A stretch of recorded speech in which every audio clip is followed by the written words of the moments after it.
Jumpa lagi bersama dengan saya, Ibu Mahla Agnes Ajelina Buan, SPD. Saya adalah calon guru penggerak Angkatan 7 Kota Kupang. Dalam video saya kali ini, saya akan memaparkan materi saya mengenai aksi nyata yang saya lakukan dalam penerapan modul 1.4 Budaya Positif. Nah, dalam mengikuti pendidikan guru penggerak ini, saya dibimbing oleh Bapak fasilitator saya, yaitu Bapak Yosef Seran Klau ST, dan pengajar praktik yaitu Ibu Novelia Dewi Tanti SPD. Selamat menyaksikan.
Dan kita pada pagi hari ini, baiklah kita memohon perlindungan dan berkat dari Tuhan.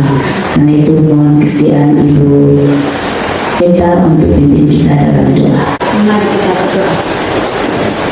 Kami sungguh bersyukur ya Bapak Surgawi untuk waktu kesempatan yang Tuhan izinkan bagi kami. Di siang hari ini kami berkumpul untuk mendengar sosialisasi pemaparan materi yang akan disampaikan oleh calon guru penggerak Angkatan 7 Kota kami dari 2012. Tuhan memberkati hamba-hamba-Mu agar akan memaparkan apa yang disampaikan. Mendoakan turun dan mengampuni segala kami dan mengampuni Yesus Kristus. Amin.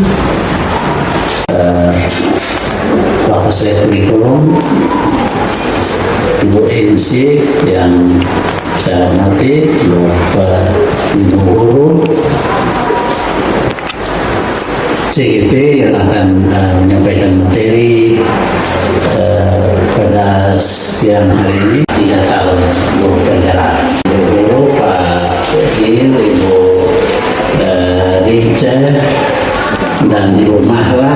Masih ada ke depan, saya berharap bahwa Ibu Hanifah juga nanti ada, saya berharap masih ada lagi Pak Arifin, juga nanti Ibu Insi, Ibu Arlen, Ibu Iwel, semua yang ada, Bapak Ibu semua yang ada, karena kita juga sebenarnya cukup ada dukungan, ada dorongan, dan ada juga Pak Hendy sebagai fasilitator. Kita harusnya berbangga karena kita punya fasilitator. Sekolah yang lain belum tentu punya, termasuk sekolah penggerak. Bahkan kita yang sekolahnya belum penggerak pun kita sudah punya guru penggerak dan sudah terus berkembang, dan seiring berjalannya waktu saya berharap bahwa beberapa waktu ke depan juga kita akan menyusul menjadi sekolah penggerak jika ada kesempatan yang diberikan oleh kementerian. Kita harus ambil setiap kesempatan, harus kita berusaha untuk ambil apresiasi kegiatan ini. Dan saya berharap bahwa ke depan tiga calon guru penggerak ini akan menjadi motivator untuk kita semua supaya SMA 12 terus berkembang menjadi semakin lebih baik. Kita semua punya tujuan yang sama supaya SMA 12 semakin lebih baik, dan itu tidak datang sendiri, kita harus berusaha bekerja keras untuk hal itu. Baik, terima kasih Bu Rince. Selamat siang Bapak Ibu guru hebat. Aduh, kurang semangat. Selamat siang. Masih fokus? Oke, saya punya speaking sedikit untuk mengetes apakah Bapak Ibu semuanya masih fokus atau tidak. Kalau saya bilang selamat pagi, tepuk tangan 3 kali. Selamat pagi. Selamat siang, tepuk tangan 2 kali. Selamat sore, tepuk tangan 1 kali. Dan selamat malam, tepuk tapi tidak bunyi.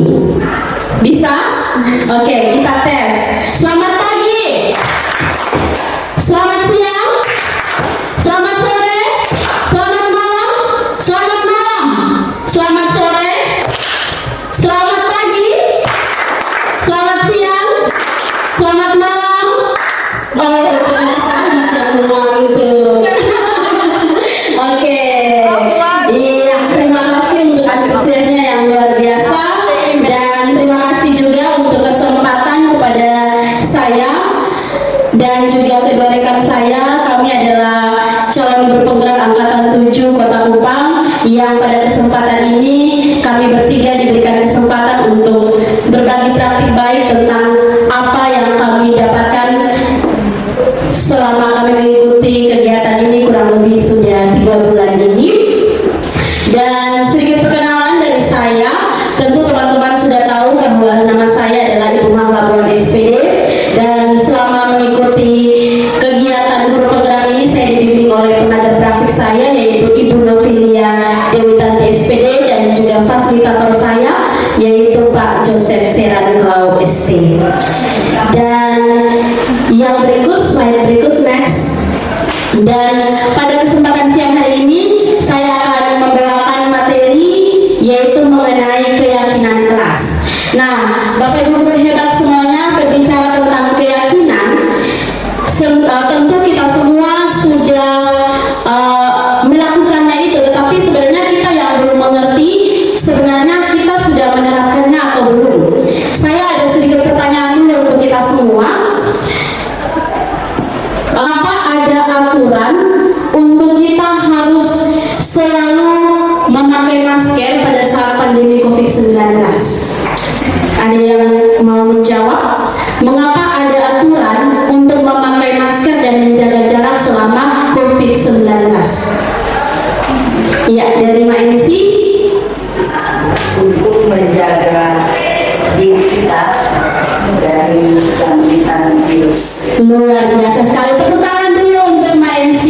Oke, jadi kita bisa membuat kesimpulan sendiri bahwa intinya di situ adalah nilai keselamatan atau kesehatan diri kita sendiri, ya. Oke, pertanyaan yang kedua lagi, mengapa harus ada aturan untuk ketika kita berkendara kita harus menggunakan helm? Oke, dari Ibu Arlen. Untuk keselamatan diri kita. Oke, terima kasih, luar biasa sekali. Berarti ada nilai keselamatan itu sendiri, ya. Oke, Bapak Ibu guru hebat semuanya, nilai keselamatan dan juga nilai kesehatan yang tadi telah disebutkan itu sebenarnya merupakan bentuk dari keyakinan. Next, kita akan tahu apa itu keyakinan yang sebenarnya.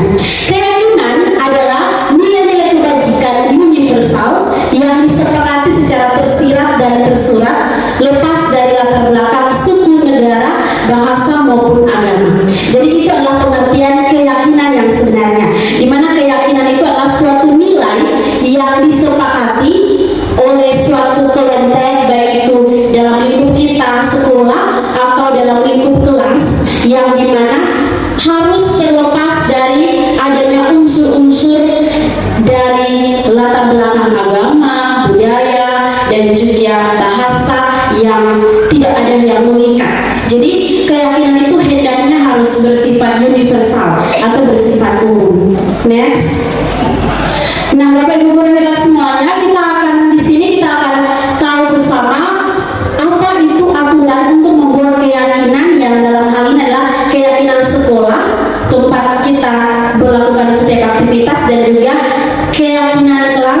aktivitas kecil yang kita harus selalu ada di dalamnya.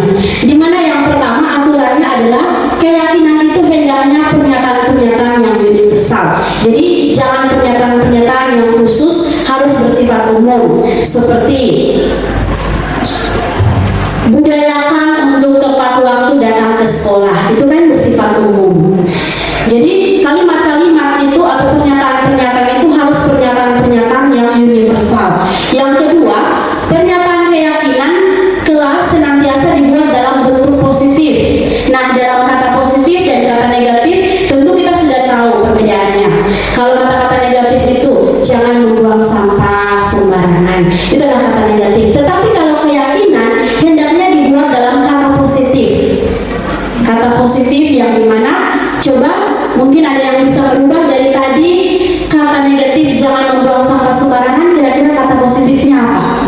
Iya, dari Ibu Email. Membuang sampah. Luar biasa, tepuk tangan dulu untuk Ibu Email. Itu adalah bentuk keyakinan membuang sampah pada tempatnya. Jadi kata-kata ini yang selalu kita pakai bentuk-bentuk positif.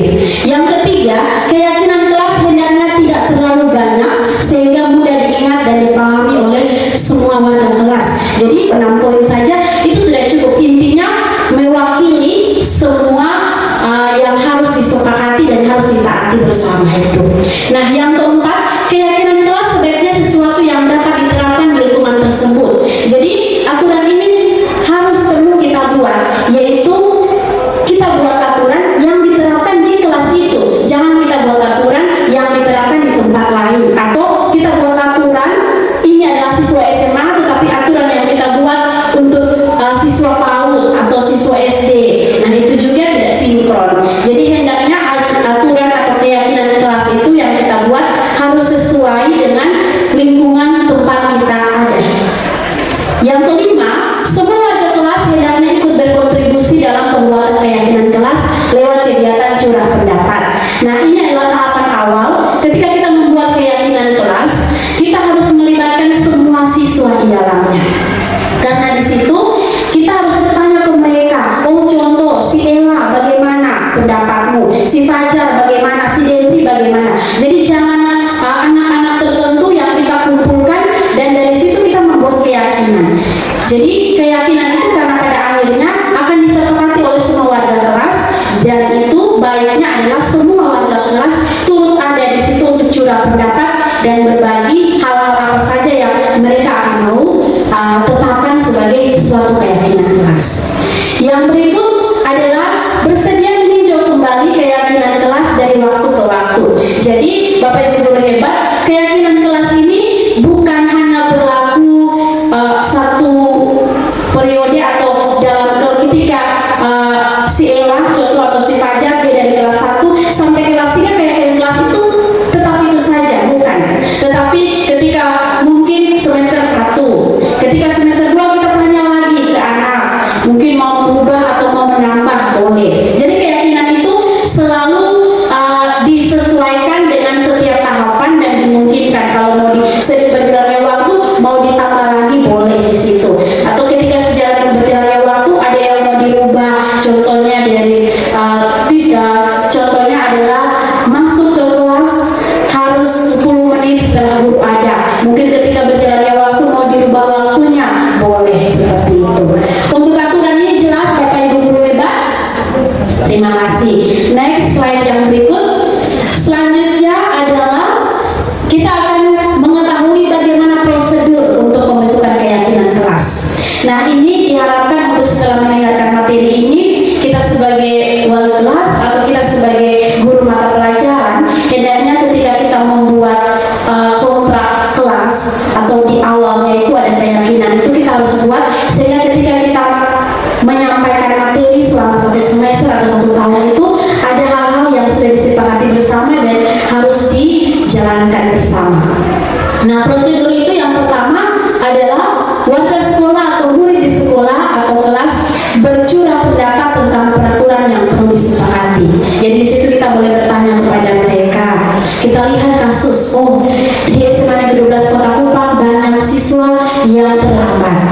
Dari situ kita membuat suatu keyakinan sekolah, yaitu kita menerapkan budaya untuk sekolah. Jadi curah pendapat itu perlu di awal untuk kita bisa selidiki masalah-masalah yang ada di kelas kita, yang dari situ kita mau merubahnya untuk mau menanamkan karakter baik dalam diri anak itu sendiri atau warga sekolah.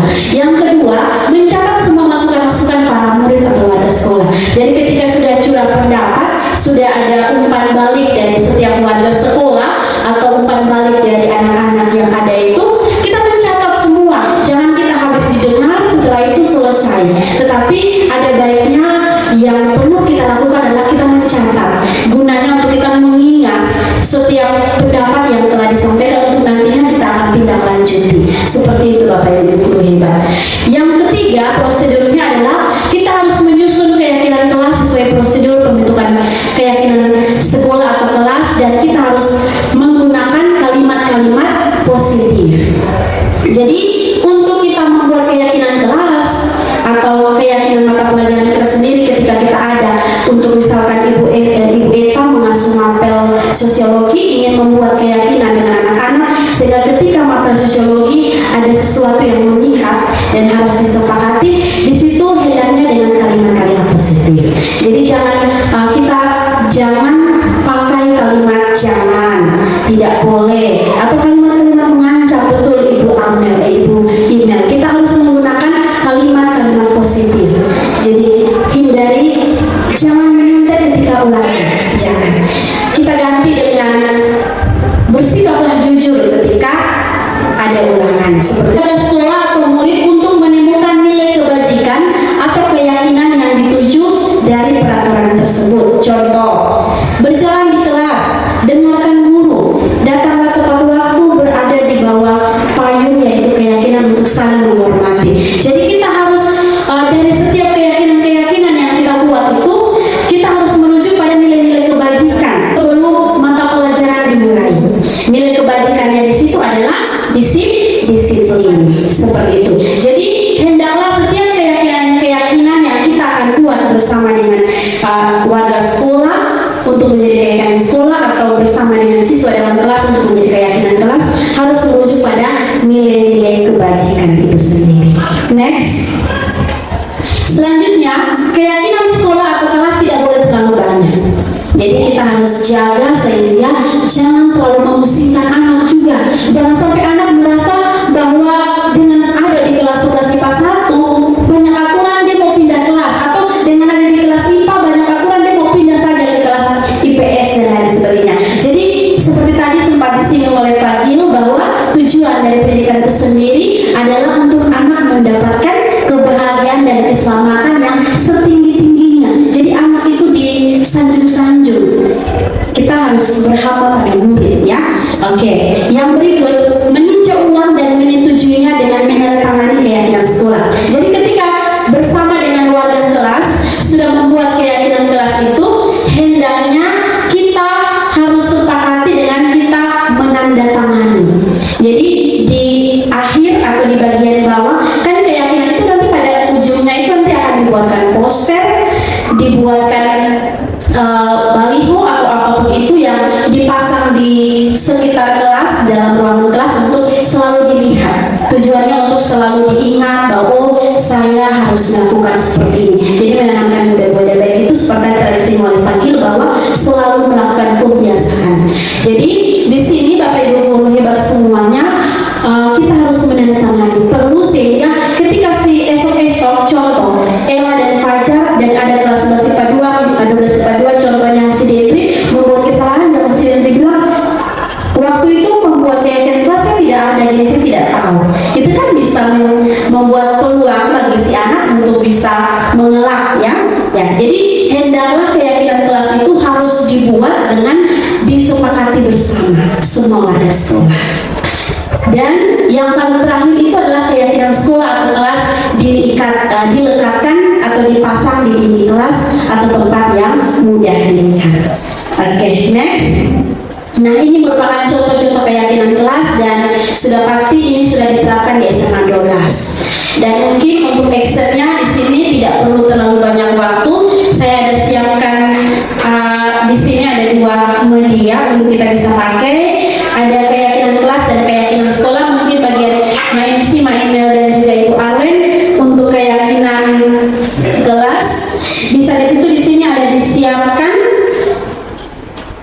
disiapkan ini untuk bisa ditulis kira-kira bentuk-bentuk kata positif yang bisa dijadikan untuk keyakinan kelas apa dan keyakinan sekolah itu apa. Mungkin di sini Bapak Ibu guru hebat semuanya memberikan satu masukan saja kalimat yang cocok untuk dipakai sebagai keyakinan kelas dan keyakinan sekolah. Iya, ini dia keyakinan kelas. Coba Ibu Email bisa di depan, Ibu Mainsti pegang, Ibu Email baca.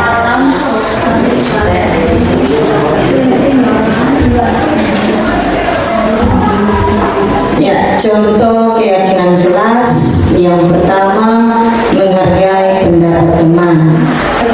Yang kedua, menggunakan handphone pada saat diminta. Yang ketiga, menjaga kebersihan kelas. Luar biasa, tepuk tangan dulu untuk kelompok keyakinan kelas. Benar-benar sudah paham ya. Jadi itu adalah contoh-contoh kalimat yang bisa dipakai. Next. Baik, keyakinan kelas, keyakinan sekolah yang pertama, semua murid sekolah melaksanakan budaya 5S. Sapa, santun, sopan, senyum, dan salam. Kemudian saling menghargai dalam proses belajar mengajar. Yang berikut menggunakan seragam resmi standar yang telah ditetapkan di sekolah. Luar biasa sekali, tepuk tangan dulu untuk kelompok keyakinan sekolah. Iya, itu adalah contoh-contoh kalimat positif yang dipakai untuk membuat suatu keyakinan sekolah. Berarti untuk keyakinan sekolah dan keyakinan kelas sudah paham ke Bapak Ibu guru hebat? Luar biasa sekali. Selamat pagi, selamat siang, selamat malam, selamat malam, selamat pagi, selamat siang. Masih fokus, luar biasa. Tepuk semangat dulu. Oke, next Ibu Rincen. Baik, saya akan memaparkan materi saya yang kedua. Tadi keyakinan kelas, yang kedua adalah posisi kontrol restitusi. Mohon maaf, saya ulangi, posisi kontrol restitusi. Nah, Bapak Ibu guru hebat semuanya, untuk posisi kontrol restitusi ini kita akan berbicara bagaimana peran kita sebagai seorang pendidik atau sebagai seorang guru di sekolah ini. Nah, sudah pasti bahwa kita sebagai seorang guru, kita memiliki peran yang sangat penting di sekolah ini. Bagaimana kita menuntun, membimbing, mengarahkan siswa untuk yang tadinya memiliki laku yang masih samar-samar. Tujuan kita di sekolah ini adalah untuk kita menebalkan laku positif. Jadi sekali lagi, anak sebenarnya bukan kertas kosong, bukan. Tetapi ketika dia masuk di sekolah ini, sudah ada laku yang ada dalam dirinya, tetapi masih samar-samar. Jadi tujuan kita di sini adalah bagaimana kita menebalkan laku positif itu dengan mengarahkan dia untuk bagaimana restitusi itu sendiri, Bapak Ibu guru hebat, adalah suatu upaya untuk bagaimana ketika anak ada dalam masalah, kita ada untuk kita membuat anak itu untuk bagaimana dia memiliki suatu motivasi intrinsik dalam internal dalam dirinya untuk bagaimana dia mau merubah kesalahannya itu untuk ke arah yang lebih baik. Jadi di sini kita mau membimbing anak untuk ketika dia sudah bersalah, dia tahu dia melakukan salah dan dia mau untuk merubah kesalahannya itu. Di sini adalah posisi kontrol. Jadi ini adalah materi yang penting. Jadi saya berharap untuk Bapak Ibu guru hebat bisa menyimak dengan baik. Next. Iya, untuk posisi kontrol ini ada 5. Coba saya minta Ibu Yuni untuk membacakannya. Yang pertama, pendukung. Kedua, pembuat merasa bersalah. Ketiga, teman. 4, pemantau. Kelima, manajer.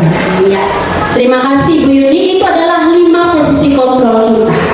Jadi nanti diharapkan untuk ketika saya menjelaskan materi ini, Bapak Ibu guru dapat berefleksi sendiri. Apakah selama ini ketika saya sudah jadi guru, saya ada di posisi mana? Pendukung, pembuat merasa bersalah, teman, pemantau, atau manajer.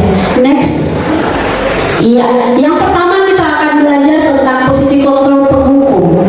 Nah, seperti namanya penghukum, maka kita lihat dari gambarnya kita sudah tahu.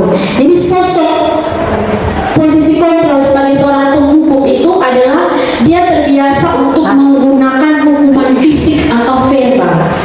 Jadi karakteristik. Jadi contohnya, dan juga nada-nada yang dipakai itu nada suara yang tinggi. Nada suara yang tinggi, bahasa tubuh, mata melotot, jari menunjuk-nunjuk, dan juga tangan ditaruh di pinggang. Kita berlaku seperti kita penguasa sudah di sekolah. Contoh mungkin si Dendri telah datang sekolah. Saya yang ada di pintu masuk. Kamu lagi Dendri, tiap hari kamu terlambat. Kamu tidak akan bisa berubah. Kamu selalu salah di sekolah ini. Di absen atau di jam terpikir kamu sudah selalu ada di sana. Jadi kita dengan mata kita yang melotot, dengan jari kita, nama kamu di absen itu sudah banyak. Hanya kamu saja Fajar yang terlambat. Kita dengan bahasa-bahasa yang kita kasih ke anak membuat anak merasa bersalah dengan apa yang sudah dilakukan. Fajar, ayolah berubah Fajar, tidak baik kalau seperti ini. Kamu di mata teman-teman itu kamu adalah seseorang yang dicap tukang terlambat. Kamu tidak baik di mata mereka, apalagi di guru. Kamu tidak akan disukai oleh guru. Jadi itu bahasa-bahasa yang kita pakai. Kamu kenapa ya senang sekali mengecewakan ibu?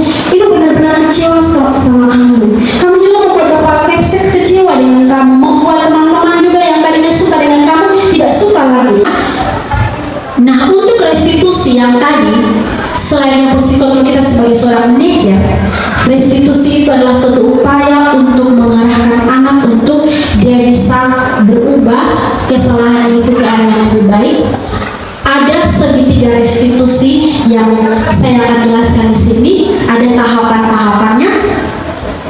Sebelumnya, ya di sini, next. Segitiga restitusi ini adalah suatu proses dialog yang dijalankan oleh guru atau orang tua agar dapat menghasilkan murid yang mandiri dan bertanggung jawab. Jadi tadi dari manajer, dari sifat psikologi kita sebagai seorang manajer, yang dimana kita memberikan tuntunan pertanyaan-pertanyaan yang bermakna, yang mengarahkan anak untuk sendiri menetapkan apa yang harus dilakukan untuk dia mau berubah, untuk dia mau merubah kesalahannya itu, dengan kita membuat suatu proses dialog untuk akan dijalankan baik itu oleh guru bisa, orang tua bisa.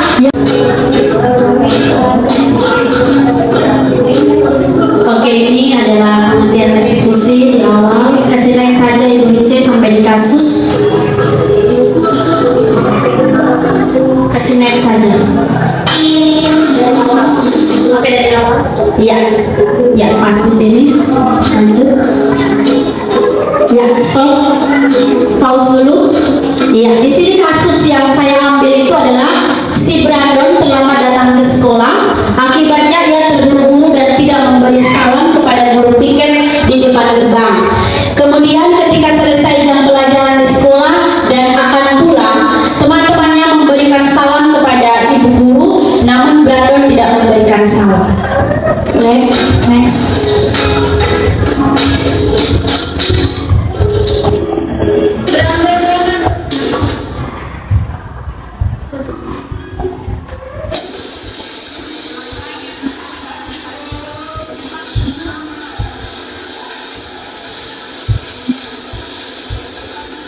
Ini ada dulu tiket di depan gerbang. Dulu saya yang tiket.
Saya tidak memberikan salam kepada ibu.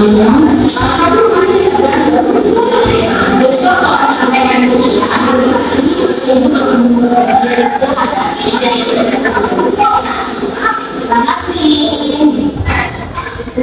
suasana pagi hari ketika kami bertemu dengan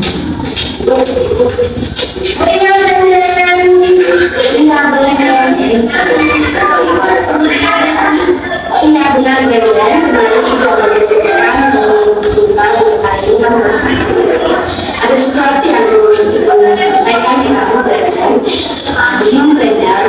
Coba kemarin mendapatkan laporan dari Manchester bahwa kamu tidak pernah pakai IC di dan juga ini ibu perhatikan kemarin setelah kita selesai belajar kamu tidak menyapa ibu, kamu tidak bersama dengan ibu, kamu terlihat buru-buru. Apa yang terjadi?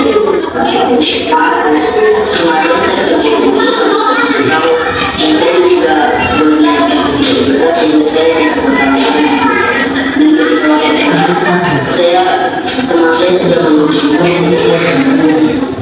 oh seperti itu kemudian kamu harus tahu bahwa itu harus dilakukan apalagi kamu sudah besar. Kamu harus menghargai bagaimana juga kamu juga harus tahu pasangan. Kemudian apakah selama ini kamu sudah berbuat supaya kamu tidak terlalu akal, kamu sudah pernah tidak pengalaman atau kakak di rumah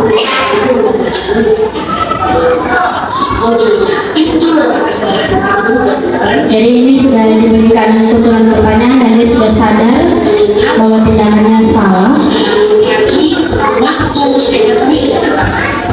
Kemudian kami menyampaikan kepada kakak mama membangun kamu daripada saya dia yang berlalu. Dan Sekarang menanyakan keyakinan. apakah kamu ingat dengan hidayah atau perhatian yang mengatur tentang salam jasa? Saya tahu pertimbangannya kita harus selalu membedakan budaya Indonesia sebelum salam, sapa, dan saja. Iya, apakah kamu sudah melakukannya? Nah, dari kesalahan itu, yang kamu lakukan saya mau menjadi siswa yang bisa menutup waktu di masa depan. Dia sudah berubah. Bagus Dan, ibu sangat senang kamu sadar kamu telah berbuat salah dan kamu juga mau untuk berubah dan mau memperbaiki budaya S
Tetapi kita yang hadir hari ini, mulai hari ini kita bisa melakukan budaya positif kepada diri sendiri, kepada teman, dan kepada anak didik kita, supaya anak didik kita mencapai kebahagiaan dan keselamatan setinggi-tingginya. Amin. Allah. Baik, dengan berakhirnya materi dari pemateri ketiga, maka berakhir pula kegiatan kita hari ini. Selamat siang, saya Yusuf Diasuni, Kepala SMA 12 Kota Kupang.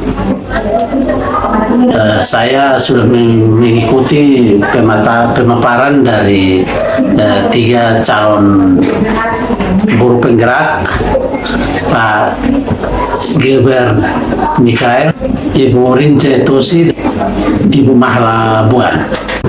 Pemaparan dari Ibu Mahla, saya berharap bahwa ini betul-betul akan dilakukan, karena saya percaya bahwa apabila keyakinan sekolah, keyakinan kelas ini, posisi kontrol, segitiga restitusi, apabila menjadi bagian dari pemahaman kita semua, maka kedepannya sekolah ini bisa menjadi pelopor untuk menjadi sekolah ramah anak. Sehingga kita tidak mudah untuk memarahi, bahkan sampai bertindak kasar pada siswa, tapi kita harus menerapkan budaya ramah anak. Dan saya percaya dengan ketiga calon guru penggerak ini akan mendukung SMA 12 menjadi semakin lebih baik. Karena itu materi yang disampaikan dari 3 CGP ini, saya berharap bahwa nantinya akan dilanjutkan dalam IHT. Akan saya kasih kesempatan untuk bisa menyampaikan ini, supaya kita SMA 12 mulai bergerak untuk memajukan sekolah ini dengan dimotori oleh 3 guru penggerak ini, Pak Gilbert, Rince, dan Ibu Mahla. Barangkali itu saja yang dapat saya sampaikan. Saya berharap bahwa setelah pemaparan ini, tinggal kita actionnya akan menjadi semakin lebih bagus. Saya Ibu Marta Jami SPD. Saya adalah seorang guru mata pelajaran Bahasa Indonesia di SMA Negeri 12 Kota Kupang. Saya sangat tertarik dan senang dengan apa yang dilakukan oleh Ibu Mahla Buan SPD. Ibu Mahla selalu berbagi praktik baik yang diperoleh dalam pendidikan guru penggerak, yaitu penerapan budaya positif. Bagaimana sebagai pendidik harus menempatkan diri di posisi kontrol sebagai manajer, yaitu menuntun peserta didik untuk berubah ke arah yang lebih baik dengan pertanyaan yang bermakna. Ibu Mahla Buan juga berbagi soal cara membuat keyakinan kelas dan sekolah untuk diterapkan agar dapat membentuk karakter baik dalam diri anak, dan juga segitiga restitusi dan setiap tahapannya. Saya sangat tertarik untuk berbenah diri menjadi pendidik yang profesional. Terima kasih Ibu Mahla Buan.